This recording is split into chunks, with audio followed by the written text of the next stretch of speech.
परिश्रमातून यशाची हमी, लाभाचं प्रमाण राहील कमी. कठीण काळात देखील मनुष्याने आशावादी राहायला हवं.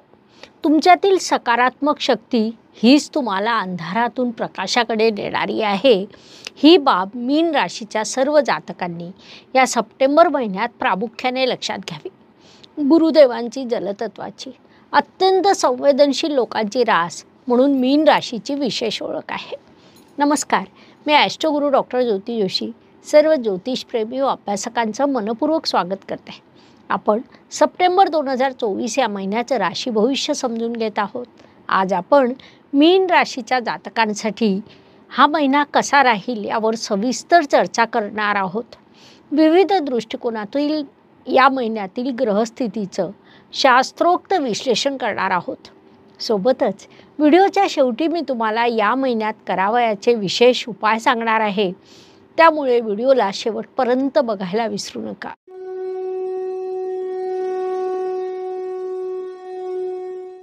व्यक्तिमत्वाच्या दृष्टीने विचार केला असता राहू ग्रह तुमच्या राशीतून प्रवास करीत आहे. तुमच्या मूळ स्वभावातील संवेदनशीलता आणि राशीत आलेला राहू यांच्यात कुठेतरी संघर्ष सुरू आहे. हा संघर्ष मानसिक आहे, भावनिक आहे, ज्याचा सामना तुम्हाला मागील काही दिवसापासून करावा लागत आहे. साहजिकच त्याचा परिणाम तुमच्या व्यक्तिमत्वावर होत आहे. म्हणून या काळात तुम्ही अत्यंत सावध राहायला हवं.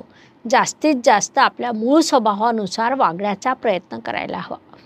धन, कुटुंब, वाणी या दृष्टीने विचार केला असता मीन राशीसाठी मंगळदेवाची स्थिती महत्त्वाची ठरते, कारण ते तुमचे धनेश आहेत. मंगळदेव या काळात तुमच्या चतुर्थ स्थानात विराजमान आहे.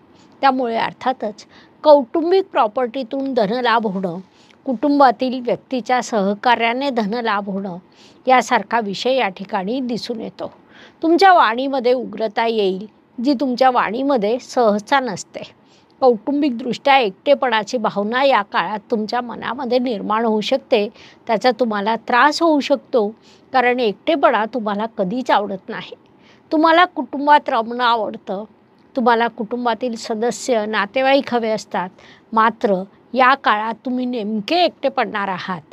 अर्थात तशी केवळ भावना तुमच्या मनात निर्माण होईल. म्हणून त्या दृष्टीने स्वतःची योग्य ती काळजी घ्या. पराक्रम व परिश्रम या दृष्टीने विचार केला असता मीन जातकांसाठी महिना प्रचंड मोठ्या परिश्रमाचा राहील. या काळात तुम्ही अतिरिक्त परिश्रम करणार आहात. परिश्रम करणं ही चांगली बाब असली तरी सोबतच थोडी विश्रांती देखील घ्यायला हवी. ते तुमच्यासाठी लाभदायक राहील. अनेक वेळा आपण एखादं कार्य हातात घेतलं आणि मध्ये 5-10 मिनिटाचा ब्रेक घेतला तर आपलं काम अधिक चांगल्या प्रकारे होऊ शकतं. ही बाब लक्षात घ्या. वास्तू, वाहन, जमीन, सुखशांती या दृष्टीने विचार केला असता मीन जातकांसाठी हा महिना थोडा त्रासाचा राहील. तुमच्या घरातील सुखशांती भंग होऊ शकते. घरात विवादाचे प्रसंग निर्माण होऊ शकतात. ही बाब तुम्हाला अजिबात आवडत नाही. सोबतच आईच्या आरोग्याची देखील काळजी घेणं तुमच्यासाठी आवश्यक राहील. वास्तूचे शुभयोग सध्या तरी तुमच्यासाठी नाही, मात्र लवकरच ते निर्माण होतील. म्हणून तुम्ही थोडी प्रतीक्षा करायला हवी. थोडक्यात या सर्व दृष्टीने हा महिना तुमच्यासाठी थोडा त्रासाचा राहील. त्यामुळे तुम्ही स्वतःची, आपल्या कुटुंबाची योग्य ती काळजी घ्या, हा सल्ला देण्यात येत आहे. शिक्षण, संतती, प्रणय या दृष्टीने विचार केला असता जे कुंभ जातक मॅनेजमेंट आणि अकाउंट क्षेत्रात शिक्षण घेत आहेत त्यांच्यासाठी हा काळ उत्तम म्हणता येईल. प्राथमिक शिक्षण घेणाऱ्या विद्यार्थ्यांचं लक्ष अभ्यासापेक्षा इतर गोष्टींकडे जास्त असेल. ही बाब योग्य म्हणता येणार नाही. म्हणून त्यांनी अभ्यासाकडे लक्ष द्यायला हवं. प्राथमिक शिक्षण घेणाऱ्या जातकांसाठी हा काळ मध्यम यशाचा, तर उच्च शिक्षण घेणाऱ्या जातकांसाठी विशेष असा कालखंड आहे. म्हणून या काळाचा पुरेपूर उपयोग करून घ्या, कारण शिक्षणात आणि अभ्यासात झालेली प्रगती ही दीर्घकाळ लाभ देत असते. आरोग्य, कर्ज, स्पर्धक, हितशत्रू या सर्व दृष्टीने विचार केला असता मीन जातकांसाठी काळ थोडा त्रासाचा म्हणता येईल. कारण उष्णतेचा त्रास होणं, हीट वाढणं असा त्रास तुम्हाला या महिन्यात होऊ शकतो. त्यामुळे आपल्या आरोग्याची काळजी घ्या. योग, प्राणायाम, ध्यानधारणा या गोष्टी नेहमी आवश्यक आहे. त्याची सवय लावून घ्या. असा सल्ला तुम्हाला देण्यात येत आहे. कारण आरोग्य उत्तम असेल तर मनुष्य अधिक चांगल्या प्रकारे कार्य करू शकतो. कोणत्याही परिस्थितीचा सामना करण्याची ऊर्जा त्यांच्यामध्ये नैसर्गिकपणे निर्माण होते. म्हणून तुम्ही आपल्या आरोग्याची पुरेपूर काळजी घ्या, ते तुमच्यासाठी लाभदायक राहील. नोकरी व व्यवसाय या दृष्टीने विचार केला असता जे मीन जातक गेली अनेक दिवस नोकरीसाठी प्रयत्न करत असतील तर तुमच्यासाठी अचानकपणे नोकरीचे योग जुळून येतील. नोकरीत प्रगतीचे योग आहेत. व्यवसायात जर तुम्ही काहीतरी नाविन्य आणण्याचा प्रयत्न करत असाल तर त्यात तुम्हाला यश प्राप्त होताना दिसत आहे. नोकरी व व्यवसाय या दोन्ही आघाड्यांवर तुम्हाला आर्थिक लाभ, मानसिक समाधान आणि यश प्राप्त होणार आहे. थोडक्यात या दृष्टीने हा काळ तुमच्यासाठी लाभदायक राहील. त्याचा उपयोग करून घ्या. भाग्य व शुभसंकेत या दृष्टीने विचार केला असता मीन जातकांसाठी हा महिना अनेक शुभसंकेतांनी भरलेला आहे. त्यामध्ये प्रामुख्याने सांगायचं झाल्यास तुमचे भाग्येश मंगळदेव सुखस्थानात विराजमान आहे. हा अत्यंत मोठा शुभसंकेत म्हणता येईल. भाग्याने सुख प्राप्त होणं, मनाच्या सर्व इच्छा पूर्ण होणं, स्वप्नपूर्ती होणं अशा अनेक बाबी त्यातून घडून येतात. भाग्य जेव्हा साथ देतं तेव्हा मनुष्य सहजच यश प्राप्त करतो, जे या काळात तुम्ही प्राप्त करणार आहात. थोडक्यात असे अनेक शुभसंकेत या काळात तुमच्यासाठी निर्माण झाले असून त्याच्यापासून शुभ परिणाम प्राप्त होणार आहे. या काळाचा सदुपयोग करा. कर्माच्या दृष्टीने विचार केला असता मीन राशीसाठी पुन्हा एकदा गुरुदेवांची स्थिती महत्त्वाची ठरते. कारण राशी स्वामीसह ते तुमचे कर्मेश आहेत.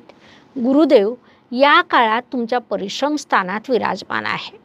कर्मेश जेव्हा परिश्रम स्थानात असतो तेव्हा तुम्ही थोडं अतिरिक्त हार्डवर्क करतात. परंतु ते करता करता अचानक एखादा क्षण येतो की तुम्ही हातातलं काम सोडून देता. त्यामुळे नेमकी संधी पुढे निघून जाते. तुम्ही परिश्रम करणार आहात, अतिरिक्त परिश्रम करणार आहात.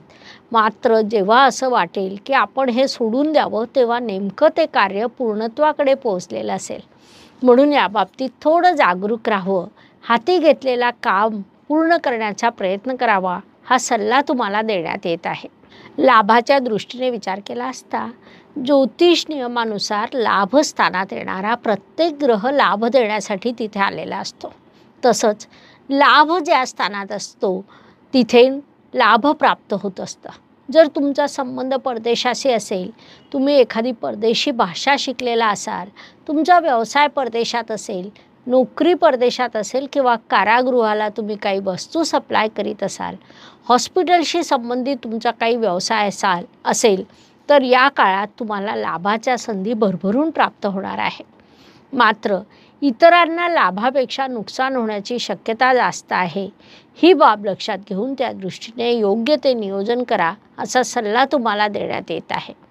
व्यय व परदेश गमन या दृष्टीने विचार केला असता काही मीन जातकांना मनापासून परदेशात जावंसं वाटेल. त्यासाठी ते प्रचंड परिश्रम करतील. त्यानुसार योजना आखतील, त्यात यशस्वी होतील. परदेशात जाण्याचं जर तुम्ही नियोजन करीत असाल तर ते या काळात अगदी सहज पूर्ण होईल. तुम्ही परदेशात जाऊन दीर्घकालीन लाभ प्राप्त कराल, यश प्राप्त कराल. अनेक जातक शिक्षण किंवा नोकरीसाठी परदेशात जाण्याचे योग आहे. म्हणून त्या दृष्टीने प्रयत्न करा, त्यात तुम्हाला नक्कीच यश मिळेल. प्रत्येकच दिवस प्रत्येकासाठी चांगला जात नाही. आयुष्य हे सुखदुःख आणि चढउतारांनी भरलेलं असतं. त्यानुसार महिन्यातील काही दिवस प्रत्येकासाठी शुभ तर काही तणावाचे, संघर्षाचे जातात. आपण त्या काळात कसं वागतो यावरून आपलं यशापयश ठरत असतं. त्या दृष्टीने विचार केला असता या महिन्यात मीन जातकांसाठी 1, 11 आणि 19 हे दिवस शुभ आहेत. म्हणून महत्त्वाची कामं तुम्ही या दिवसांमध्ये पूर्ण करण्याचा प्रयत्न करा. तसेच 9, 18 आणि 22 हे दिवस अशुभ आहे. त्यामुळे संघर्षाचं प्रमाण वाढेल. म्हणून या दिवसांमध्ये स्वतःची योग्य ती काळजी घ्या, जेणेकरून मानसिक स्वास्थ्य टिकून राहील. उपायांच्या दृष्टीने विचार केला असता ज्योतिषशास्त्रामध्ये छोटे छोटे मात्र मोठा परिणाम करणारे उपाय सांगण्यात आले आहेत. अशुभ गोष्टींची अशुभता कमी करण्याचं, शुभ गोष्टींची शुभता वाढवण्याचं सामर्थ्य त्यात असतं.